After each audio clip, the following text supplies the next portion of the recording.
Welcome back to another editorial. Once again, talking about Madden. I do not want to send people off. The title might get some clicks, but this is not news. This is not nothing happening. This is just me pitching my ideas as I have been before. So I understand if you leave, that's fine. But if not, man, we got some cool stuff to talk about.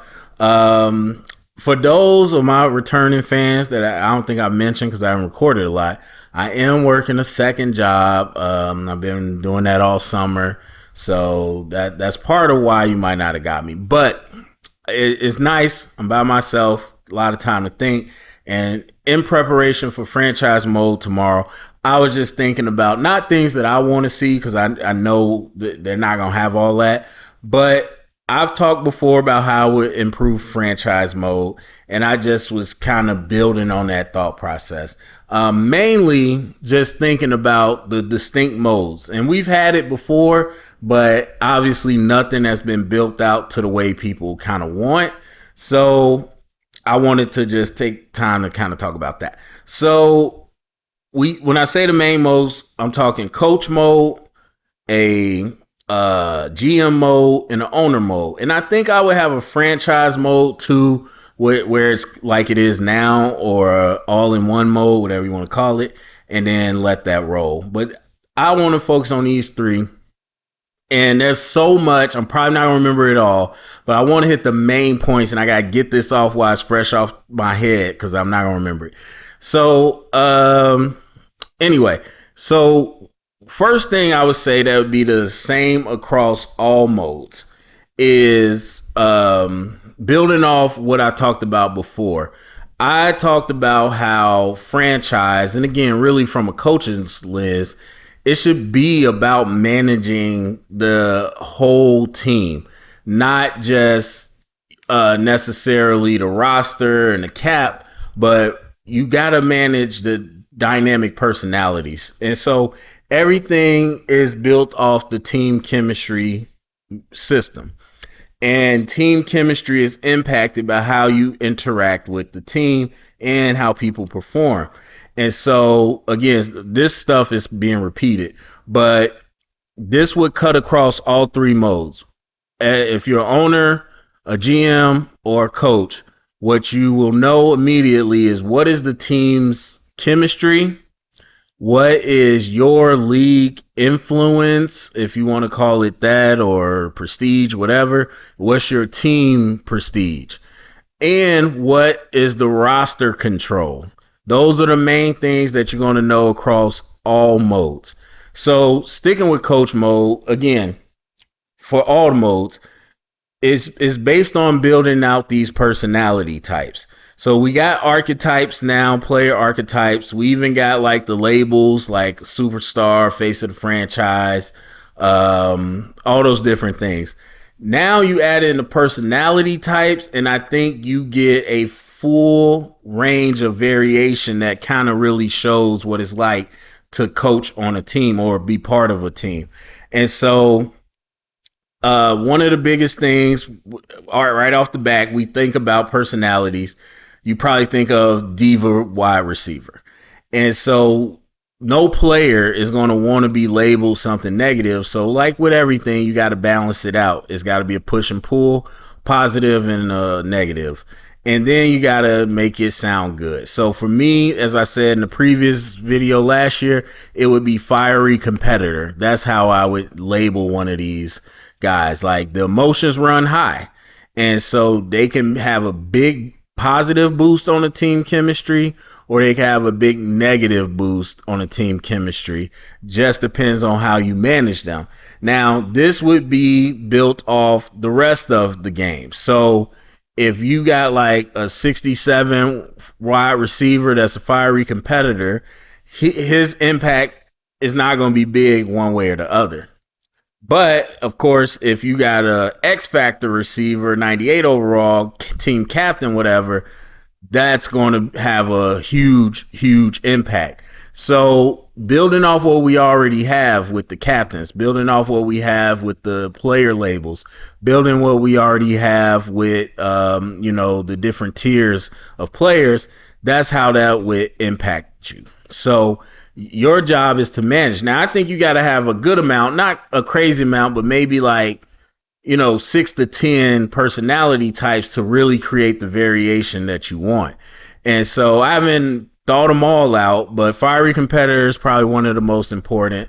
I was thinking of something like a ultimate leader, and what came to my mind first was like a Cam Hayward. So let's say you're going through the scouting process and you find out a potential rookie. You're looking at a defensive tackle. He's got good stats. You need a D tackle, all that. And you find out he has a personality trait as ultimate leader. Well, compared to another D tackle, I'm going to be more apt to take him because I know that I'm more than likely going to have him on the roster for 10 plus years. And also, I forgot to mention, so like if an ultimate team leader, if you give them, they give you a boost. If you make them a captain, that amplifies the boost. If they're X Factor or something like that, that amplifies the boost even more. So I know this player is pretty good or should be pretty good. Eventually, I'm going to make him a captain, and he's going to be a big piece, to the team. So I'm probably going to draft him over somebody else because I get a bonus. And so that's how I work that out. And you call it even kill, whatever you want to call it. You got to have like one or two of those, and that's got to be the most common. Like some like ultimate leaders got to be super rare, or at least rare. And then common is like an even kill, a person that's not going to really impact the chemistry one way or the other. I was thinking of like a model citizen, and what came to my mind was like a Devontae Adams, where you get into a scenario, the receiver says, "Hey, I've been getting a lot of targets. Can you give me the ball more?" And similar to right now, you could promise some and say yeah, and have a negative positive if you get it or not. Or you could just flat out say no, I'm not promising you that. So if you got a model citizen, a Devontae Adams, you say no, then you're going to take a negative hit with your relationship, but at the same time, it's not going to be huge. It's going to be like 1 or 2 points or whatever the scale is. But at the same time, if that scenario happens and you got a George Pickens fiery competitor, it's going to be volatile. It could, and you tell him no, it could be a -5, it could be a -25. It's just going to be volatile and random. And so but the other side is true too. If you tell him yes, we'll, promise to get you 5 catches, and you get him his 5 catches, you can have a huge impact plus 20 on your relationship in a positive way, and an extra boost to the team chemistry. Also forgot you would have relationships too. And it's very similar to what they introduced with the superstar mode with the sphere of influence. I don't know if I call it influence, whatever, but that's fine. So that would also be part of it too. You're managing the whole team chemistry. Depending on who the player is, that can bump the chemistry up or down. And then you're also managing your personal relationships. And I'm sure similar to the game now, if the relationships gets too bad, then they're just constantly not going to be competing with full, ability. And eventually they might ask for a trade, or they are really tanking. Again, depending on the personality type. So let's say you have an even kill guy and he's a superstar, and you have a horrible rock bottom relationship. It's going to be a negative on the chemistry, but it won't be huge. At the same time, if it's a fiery competitor and you got a bad relationship with him, that's going to have a huge impact on the team chemistry if they're a star, So that's how that kind of plays out. And then on top of that, this is where your status comes in, or prestige or whatever. League prestige is more so like people outside of the team. So as a coach, that's mainly going to impact your free agency ability, players that want to come play for you, players returning, likely to sign back, stuff like that. Maybe some impacts on some trades, maybe. But your team status is going to impact the people within the team. So let's say you got Pat Mahomes. And for whatever reason, Pat Mahomes is a fiery competitor. And so, or he's just Pat Mahomes, whatever. So he's Pat Mahomes, and you get a scenario. He's like, I've seen the game plan this week. I think we should take more deep shots. You could tell him no and risk a negative react. Well, not risk, but you'll have a negative reaction with him, but you'll have a positive boost for your OC. Or you could say yes, and the OC is negative because you went over his head, but it's positive with Mahomes. If you have like a max level team status, that means that impact, so let's say I'm going to say no. That impact from Mahomes is not going to be as bad. And so, or I would say probably like the percentage, the probability is not going to be as bad. And I still would keep it kind of variable, but it's a high chance that you're going to have a low negative hit because you got that much equity with the team. And equity with the team comes from accolades, winning Coach of the Year, Super Bowls, or not Coach of the Year, mostly Super Bowls, wins, playoffs, stuff like that. That's how you get it as a coach. And so if you got that type of sway, that type of prestige and status, then you can manage that. And I would also say, we know coordinators for years, they have abilities and stuff. I would say if you say, I'm going to go with Mahomes, I'm going to say yes. Not only do you get a negative bump with the OC relationship, but then his abilities might be deactivated that week because y'all on rocky terms. But if you got high sway or max team sway, I keep switching the word. Let's say you got max team prestige. That could stop you from losing those abilities. Again, high chance. It might be a 1 out of 100 chance you still deactivate those abilities that week, but more than likely that coordinator is not going to deactivate those abilities that week. So that's how that all kind of works together in concert. There's a lot we could go into with coaching, but that's mainly it. You got relationships with the players, you got relationships with the owner, you got relationship with the GM, you got relationship with the coaching staff too, or so that's how that goes. All right, so switching over to owner mode, because owner mode is kind of fun.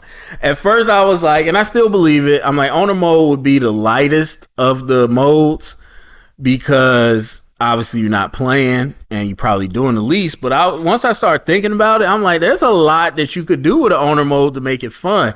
And to be honest, I think that would be the best content you'll get online if people got their hands on that. So owner mode, you get the team, and I would say you get to set your like your net worth or whatever. Not even net worth, your money.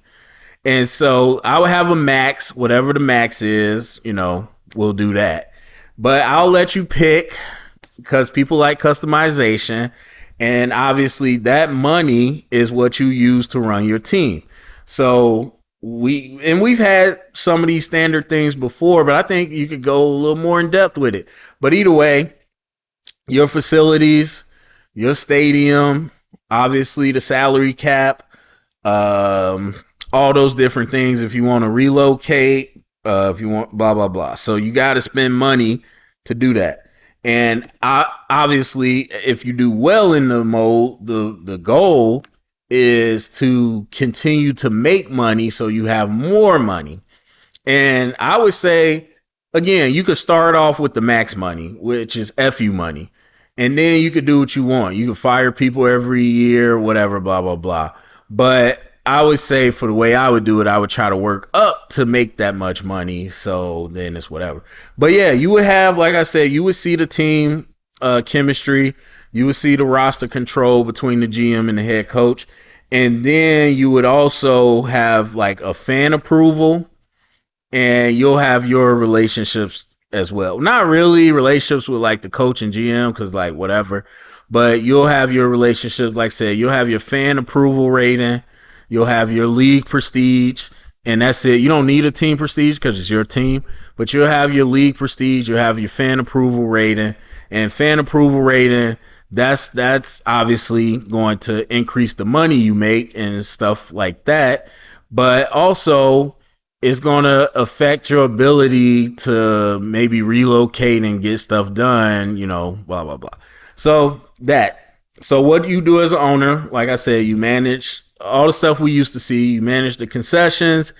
You say yes to the money you want to spend, blah, blah, blah. But then you got your dynamic scenarios. And that works with mostly the GM and the head coach and stuff like that. So what I think is cool is you would have to spectate. You obviously can't play the games. So you would have to spectate, and you could delegate as much as you want, but ultimately you got to watch the team and then make decisions based off that. And so I imagine, again, you can delegate certain things, what I would call owner decisions. So you could set it where everything's an owner decision, which basically makes you the GM and you Jerry Jones. Or you could set it like certain players, if like them getting trading certain players has to come to me, or re-signing certain players, or you could say any player over 90 overall, or any superstars, whatever, however you want to customize it. Same thing, draft any top 10 pick or any first round pick or whatever. Again, you can make it as much as you want. And so the GM or the head coach, whoever, has to come to you, let you know what they want to do, and you make the decision. Or you could delegate those things and they only come to you about certain things and you make those decisions. So then you can sit back and be passive and watch what they do, or you can be more involved. And then I make it where you can call a meeting as much as you want at any time. Now, obviously, if you call like head coach and GM. So obviously, if you call a meeting with the head coach 5 times in 1 week, then you're going to eventually just get the same answers because there's no new information. So there's no reason to do that. But obviously, as time goes on, week goes on, there might be new information.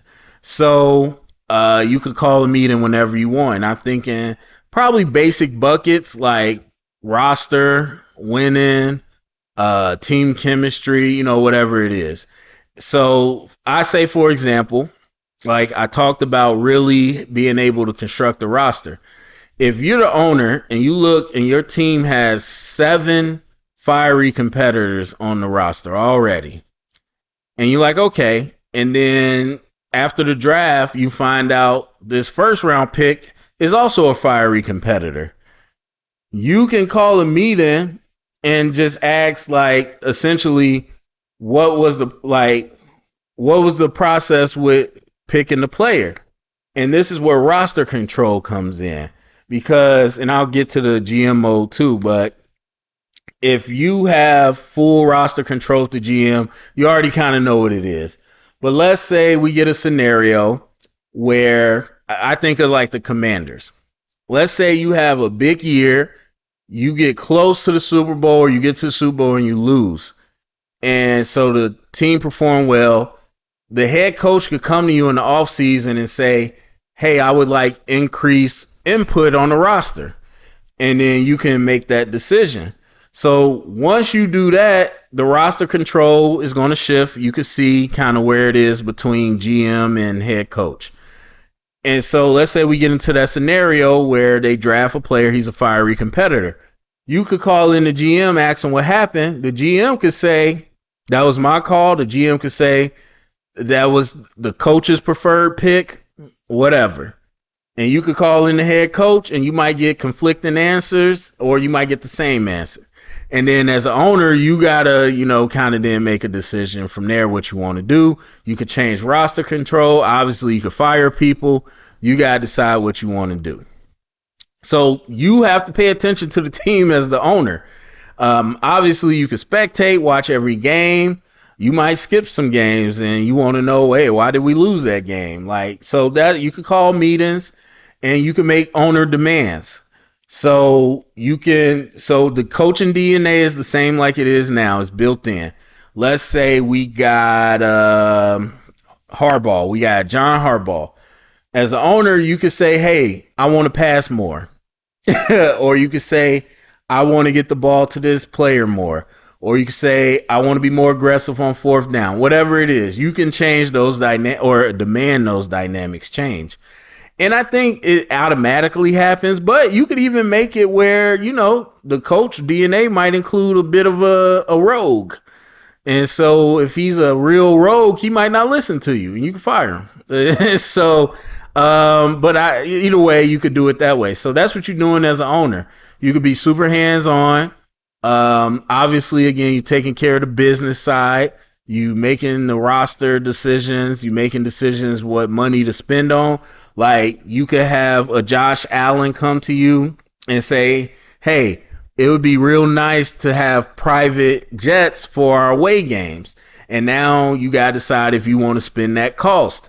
Also, I would have the owner's report card at the end of the season like they do in real life from the NFLPA. So if you slack off, if you say no to everything, you being cheap, you're not using your salary cap, you could get bad grades. And you'll get star players that give suggestions for ways to make the team better, but it usually will come with a cost that you got to pay. So there's all that. And then, of course, relocating, team builder, hopefully a stadium creator, blah, blah, blah. GM mode. GM mode is going to be similar to owner mode. It's going to be a hybrid, really, because you'll be dealing with those decisions, the cap, all that. But you'll have a league prestige, you'll have a team prestige, and that impacts, again, your relationships and how strong or how weak, some of those go. Roster control, I would say you could start off with all the roster control. You could customize it. If you start off with all the roster control and your coach comes to you or the owner comes to you and says, hey, the coach is looking for more roster control, I'm leaving it up to you. What do you want to do? If you say no, then that would be a negative impact to your relationship. If you say yes, that's a positive on your relationship, but then you give up some of those decision making. I'm not exactly sure how I would do that. Again, I think it's more like a possibility that something would happen. So if I'm a coach and I got full roster control, the way it would look is the GM would come to me and ask me what I want to do, kind of like I'm the owner. But let's say I got high roster or 50-50 roster control. He would come to me and ask my suggestion and say, what do you think? And I give my suggestion, and depending on my level of roster control, that's the probability that it actually happens. So if it's 50-50, it's a toss-up. If it's more like he's got 70% roster control, it's less likely he follows my suggestion, stuff like that. And the same way it would work for the GM and vice versa. So really, you would want to think about the coach that you got, because if the coach has high league prestige, high team prestige, and high roster, or he probably going to want high roster control. So that's going to impact your dynamic. Of course, you'll do the salary cap, all that stuff, but I would have you set up your front office the way you want. And it would be with a budget. So that way you could go to the owner again. You could request a higher budget. If it's the first year, I probably wouldn't even let you do it the first year, but if it's the first year, you got no prestige, more than likely that he's going to say no. Or he's not going to give you as much as you want. But with the budget, you should be able to build your front office the way you want. You want to hire one capologist, you want to hire two capologists. You want to make it a structure of pro scouting and college scouting, where you got only people who scout college and only people who scout pro. So let's say I got with my money, I can have a college scouting department of 2 and a pro department of 2 scouts. Or I could have a hybrid scouting department of 6 people. And they're cheaper because they're not experts. And so that, obviously, if you get an expert, or the better the scout, the more they cost, the more accurate they're going to be. And so you get to set it up the way you want to set it up. But you got a certain budget that you got to work with. So that's what I would do. Um, and yeah, so you set up the department. You would have to make the scouting a little more in depth, but still you're gonna be delegating most of that. I would have cool things. I like to me with AI, we should be able to get to the point. If they did what I'm talking about, it'd be years from now. They should be able at the point. Let's say I'm the Bears GM, GMO for the Bears, and one of the players high on our board, the number one edge rusher, plays for Wisconsin, and they got a home game, and we're playing in Green Bay that week. I should have a prompt. Hey, coach, do you, or hey, GM, do you want to go see this person or see this player play in person?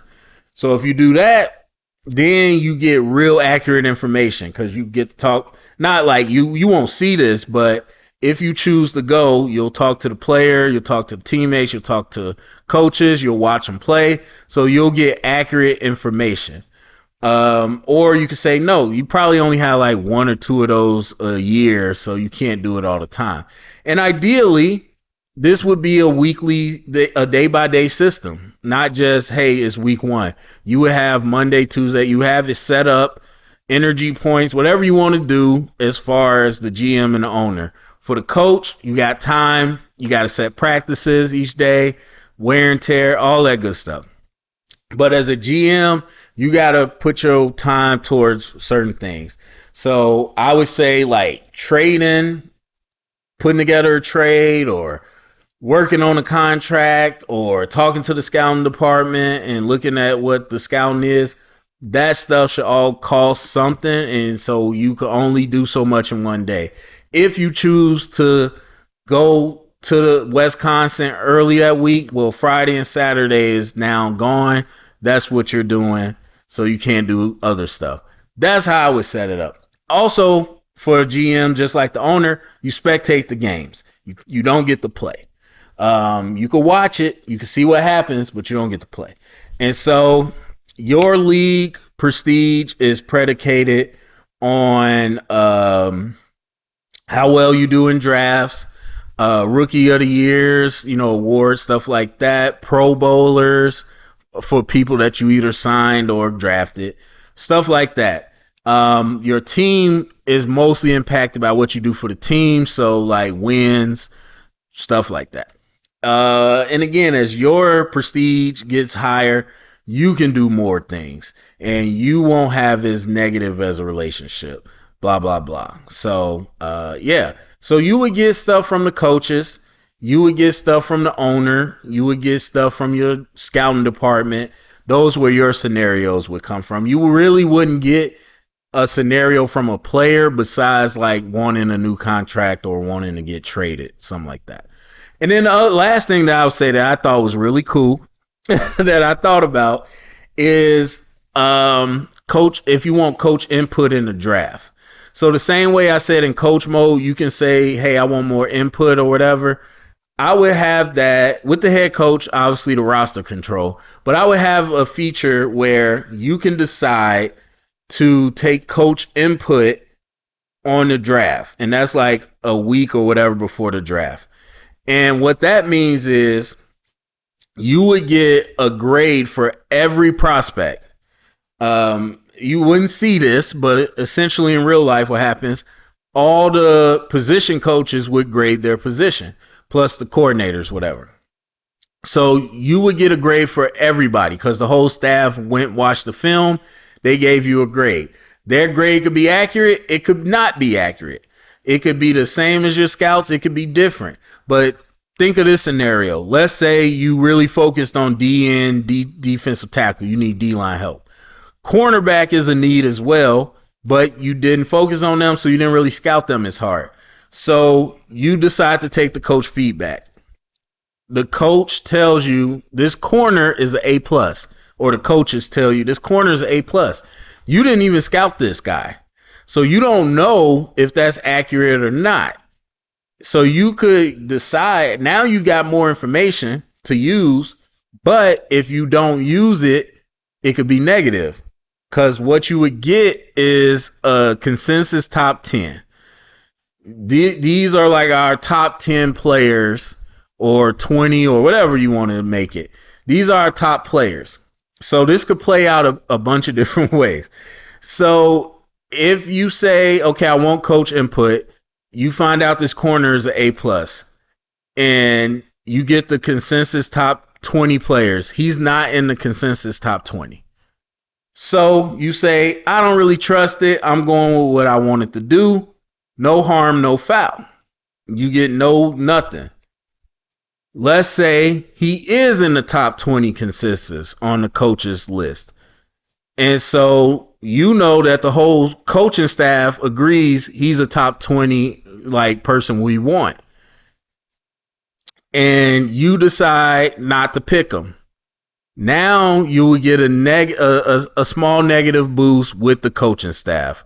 So again, remember how I told you have relationships with people? Coaching staff is one of them. So there you go. Let's say you decide to take him, and he is A plus. He's good.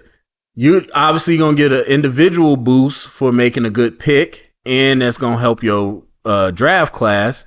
So you'll get a boost there, but you'll also get a boost with the coaching staff because you listen to them. Let's say you listen to them, you picked them, and he's not good. You'll get a boost with the coaching staff, but you'll get negative with your own personal because you made a bad pick. So it's up to you. Do you want to take the coach's input that year or no? If you don't, then it's no impact, no plus, no minus. But there's also more information. So if you say yes, there's more information. You get some grades on guys you didn't get to scout. But now that comes with a consensus top 20, and you're not stuck to it, but you know what they think. And if you don't get somebody from that, then it's going to have a negative impact. Vice versa, you might have a player fall to the second round, third round, that's on their consensus top 20, and might be even for you. You pick them because you know you'll get a boost with the coaching staff. So that's how that would play out. I think that'd be cool. And so I think there's a lot of dynamics of how this could look. Obviously, you can see how they feed into each other, but I think that is how I would approach the modes, and I think it would be fire. Go down in the comment section. Let me know what you think. Share it around. Get the conversation started. Thumbs up, subscribe, and thank you for listening.